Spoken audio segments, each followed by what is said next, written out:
Hello everyone, welcome to Lit Studio by Karishma. So today we are going to talk about Jaques Derrida. We've already discussed about the theory of deconstruction and how Jaques Derrida has played a very crucial role in giving so many theories that lay a ground or basis to the theory of deconstruction. So let's talk about Jaques Derrida in detail in this video. So, part of a deconstructionist theory which followed structuralism. We've already discussed the theories of structuralism and post structuralism. If you haven't checked them out, please make sure you listen to those lectures first. Thereby, you understand what is structuralism, what is post structuralism, and why are the theories in the theory of deconstruction rejecting the ideas given in the structuralist theory. So now in structuralism, to debrief you, what structuralism talks about is that everything is a part of a structure.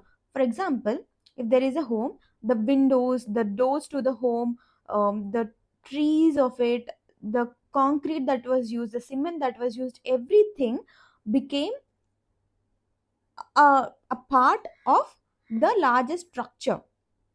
So everything belongs to a structure. That's what structuralism says. What deconstructionist theory says is that we should not look at window as a part of the entire building. We should debuild the entire construction and look at each individual parts and make meaning of their own, to look into things more deeply and then analyze them in their individual parts, not as a part of the structure that they belong to, as structuralism claims. That is what structuralism is all about, and that is the reason why deconstructionist people reject the idea of structuralism. They say not everything is a part of structure, we should look at individual units. So that is what we've discussed. Structuralism is of the belief that there is a fixed meaning to every text, but deconstruction, especially Derrida, says that there is no center, thereby no fixed meaning to anything.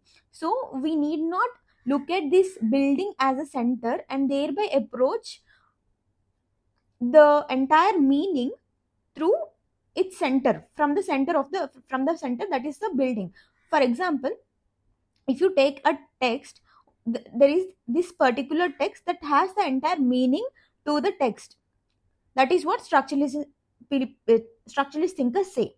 But what deconstruction thinkers say is that a single book would not be the end of the text, would not be the end of the meaning. It can have meaning from another book or many other books. So meaning can be made from many other texts. So there is no fixed meaning. The meaning is not fixed within that particular book, within the boundaries of that particular book. Book is limited, but text surpasses it. That is what deconstruction people say. They say that the meaning can be made from the works or from the texts that are outside the book as well. So there is no fixed meaning to anything, and there is no center. The meaning is not within the center as it claimed to be. As the center, if the center is thought to be a book, in the structuralist theory, the deconstructionist theory says that there is no center and there is no fixed meaning within the center. Meaning can be made from outside the text as well. So some of the major works by Jaques Derrida would be Structure, Sign and Play in the Discourse of Human Sciences, which is published in the year 1966, of Grammatology, which is published in the year 1967. This is a very crucial work both in deconstructionist theory and also by Derrida. This text was actually translated to English by Gayatri Chakravarti Spivak.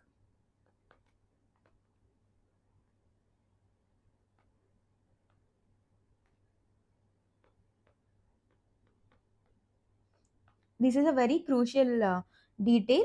We'll learn about this more in cultural studies lectures, but you should remember this detail about of grammatology. It is translated by Gayatri Chakravarti Spivak. It is written by Jaques Derrida, and other books of his would include Speech and Phenomena, which is published in the year 1967, Writing and Difference, which is published in the year 1967 as well, Work of Mourning of Spirit, Heidegger and the Question. If you have listened to the class, of deconstruction, we would know the deconstruction, German concept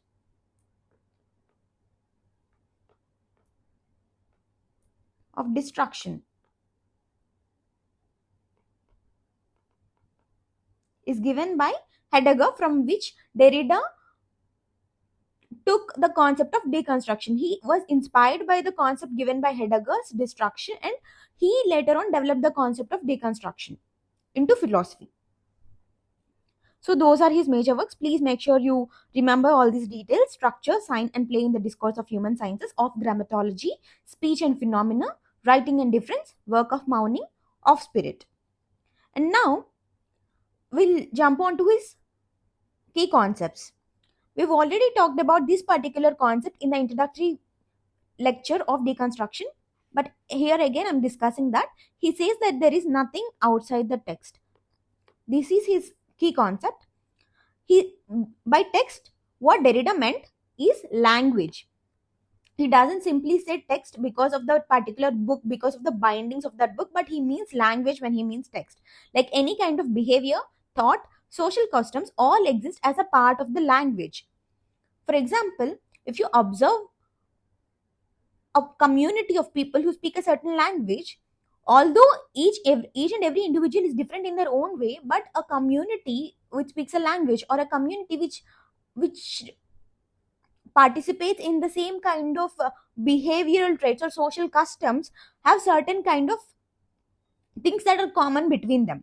So he says any kind of behavior or thought or social customs all exist as a part of the language, that is within the text. So part of the language, as we consider language to be the text here, so they all exist within the text. He says communication, habits, values, even personal identity one gives to oneself are all human experiences, and all are textual. For example, if there is no language in existence, if there is no particular standard of language in existence, then one cannot communicate to each other, and one cannot build up habits or values, or even personal identity, or even a mere thought cannot be produced without the text, that is the knowledge of language. So he says that there is almost nothing that exists outside the part of text, that exists outside the part of language. That is what Derrida says. There is nothing outside the text. So everything that we observe today in the world has come to be because there existed a particular standard of language. That is the reason why everything came to be in that particular place. If the language is not really in existence, if language is not there, simply put, if English is not built, maybe there would not be the communication of the development of communication today cannot be seen. It might be in some other different way if other kind of language is produced, but just because this has been produced, the setting has been in this way. So for example, people, for example, we are Indians, all right, we speak many different languages, but if you observe, people who speak Hindi would have certain level of, maybe the ideas we have are similar, but the identity we give to oneself, for example, I'm a Hindi speaking person, that is the identity they give to themselves. I would be a Telugu speaking person, that is the identity I give to myself. But all the way there would be a connection between us because we are common, as we both can speak Hindi, sorry, we both can speak English. So that is the identity we give to ourselves because of our capability to speak that other language as well. So that existed, that structure existed because of the text. So everything exists because of the text. Even my identity of a Telugu speaking person existed because of the language of Telugu. If there isn't any concept of Telugu, if there is no language of Telugu that ever existed, my identity thereby would not be existing as a Telugu speaking person. It would have been differed, right? So that is the concept of everything outside. There is nothing outside the text. Everything is inside the text, within the text. I hope it's clear. If it's not, please make sure you comment down below of where it is little confusing for you, so that I can get back to you with a better explanation of it. Also, once the class is done, please make sure you read whatever it is written on the screen, whatever that is visible to you on screen. Please make sure you read it, so everything would be much clear. So that is the concept of there is nothing outside the text given by Derrida. Now we'll look into aporia. Aporia comes from a Greek word which means a puzzle, or being in a state of puzzle, or being in the state of doubt. Derrida says whenever we think of particular thing, we are doubtful and weighing the advantages and disadvantages. For example, if you are thinking, if you are like making even a mere choice of buying a piece of cloth, even then we'll see, like we think that okay, I like this cloth, but I don't know if I'll be comfortable in this color, but I like the design on it. So we are confused because we like certain things, at the same time we also dislike certain things at the same on the same thing. So there is this contradicting view that we have on the same object. We like it and also dislike it at the same point of time. Derrida calls this state of puzzle as aporia. Whenever you are in the state of confusion, that is called aporia, according to Derrida. He says that this confusion actually marks the state of maturity in an individual. If you think about it, this confusion is actually a mark of thinking on your part. For example, if you give a child something that is bright and shiny, he would definitely like it. He would not be looking at things like, would I be able to use it? Do I really want it? Or what is the price of it? Is this comfortable for me? Or things like that. He wouldn't weigh in anything. He wouldn't weigh in the other factors that we as adults think about. So that is the mark of maturity, according to Derrida. So he also says that aporia is a good thing. Being in the state of confusion or being in the state of doubt is actually a good thing because you are thinking about it. It marks the maturity. He suggests not to rush to conclusion. As deconstructionist, he says not everything is part of a structure and thereby not easy to understand. He says that simply because this is pink, I'll buy it. So if that would be, for example, if you think about it, if everything is part of the structure, that would be very easy to understand it as a part of the structure. If we see a blackboard, for example, then we have to analyze the uses of a blackboard. We have to think about all the things that a blackboard could be used for, all the things other than the structure, that is it is part of a classroom or it is a part of school curriculum. Only then we can understand the uses of blackboard to a full potential.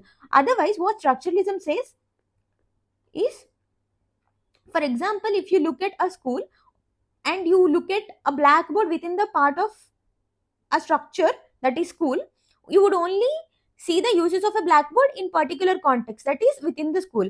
But when the blackboard existed in isolation, without being a part of the structure that is school or classroom, then its uses or its potential could be maximized because it is not confined to a particular structure. Therefore, it is very difficult to understand for us to look at blackboard and look at various different things that it can be used for. So it kind of keeps us thinking, thereby in the state of doubt and thereby in the state of aporia. That is what deconstruction thinker says. And he says that, Derrida says that aporia, being in the state of aporia, is a good thing and we should not rush to conclusion. Because not everything is very easy to understand and not everything is a part of structure as they claim to be. Now, I hope the concept of aporia is clear to you. Now let's jump on to the concept of logocentrism given by Derrida. What is logo? Logo or logos means logic, right? So it's reason or speech in Greek. According to Derrida, the world today is more focused on reason than on emotions. If you observe anything, whenever we do certain things, we ask the question on why or how. So there is a great importance to reason that's being given today. But Derrida says we should also give importance to emotion. We are entirely depending on reason. Derrida says one cannot rely completely on reason as there are certain limitations to it. Reason cannot answer almost everything. For example, I may crave an ice cream right now. If you want to reason me on why to eat an ice cream right now, there would be no proper reason that I would be able to give to you. There are certain limitations to even reasoning. I just crave it. It is an emotion. So he says that there are certain limitations to reasoning as well. So you cannot entirely depend on reasoning. One cannot factor the emotional aspects like how well behaved a person is in a society, how to handle relationships by mere reasoning. For example, you observe an IQ of a person who has a very great IQ, but you cannot understand his emotional capability. You cannot simply say that just because his IQ is more, he's a well behaved society. He may not be a threat to the society. If you observe the statistics, many of the criminals these days have very higher IQ. So just because the reasoning is good doesn't count for the emotional factor of the person. So he rejects the idea of logocentrism. You entirely depend on the logic. Centricism, centering on logic and reason. You are entirely centering your entire reason on reasoning itself. You are not thinking of the emotional factor. So he rejects the idea of logocentrism, which is focusing on reason at the center and suggests to focus on the emotional aspect as well. In literature, logocentrism can also be seen as valuing speech. We saw that logos means both speech and reason. So we are looking at it through the point of view of speech. So in literature, we look at it as speech. Over the it is logocentrism in literary concept would be valuing speech over written content. Many great Greek philosophers are of the view that speech is superior to writing because in speech there is a presence.